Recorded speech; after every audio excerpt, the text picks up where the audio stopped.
Hello, I'm Adam Barnes. Welcome to Mobile User Experience. This is Project 5 User Experience Critique.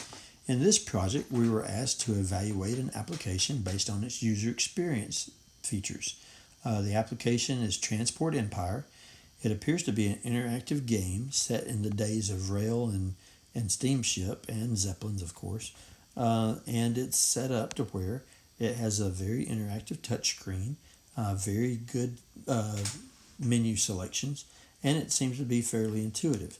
It reminds me a lot of Age of the Empires or maybe Warcraft, where it's a very good time management, fast-paced kind of game to keep up with everything. And you see somebody sleeping, hey, you can't sleep there, you got to start.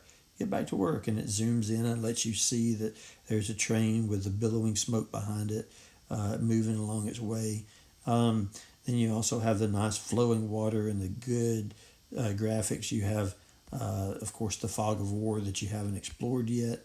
It comes with great sound, good interactive buttons here. The sound gives you little notifications that something on the map has changed, and you might have to scroll over to find it. And you get a little indication saying, hey, yep, good to go. Get back to work. Start making me something else. So really good. Laid out. It's laid out well. If you look here at the bottom right and bottom left, you've got some great buttons here. Bottom right, you see this little barn here. Well, it takes me to the storehouse. Sure enough, it is. It's a storehouse.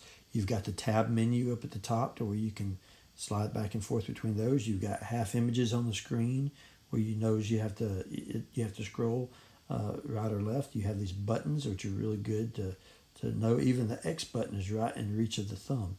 Oh, a pop-up. Yep, give me my money. And so you have that. You have a little contracts button. You have the rail button, which means build a road.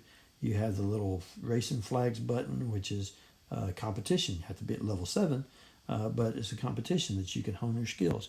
Over here on the left, you've got the hammer and the wrench, which means build something. And sure enough, you can build a train, a carriage, a steamship, an airship. I mean, just look at all the things that you have to select from. Even the up and down arrow lets you know that it's a scrolling. Still, you have your X right here. So many selections.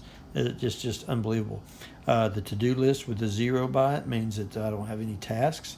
You have the cash register, which means that you want to shop to buy parts or resources or managers, people. Specials as well that you have, and you can scroll up and down and buy those. Definitely set up for in-app purchases. Definitely want you to spend more money, get you hooked on a game. It's like, I can't live without it. I need to spend more money and buy some more purchases. But these guys deserve it. I mean, with all the work that they put into this game is phenomenal. You got this little drop-down arrow. You can see different things. The infrequently used items are up here at the top in the middle, where you can check your silver and gold in the bank, and then you have this little blueprint button, which means research, and then you have this little gear button, which is a slide out for settings. Makes sense. It's the settings. Change your settings. You can change your settings. You can choose to take a screenshot and share it with your friends. You can zoom in and out. Now, the one that doesn't make sense out of all these buttons, everything else relates to a real world device. It correlates to something that you would expect it to do with all these other buttons, except for this little present here. That little present means log on to Facebook. I don't understand why that present would be log on to Facebook.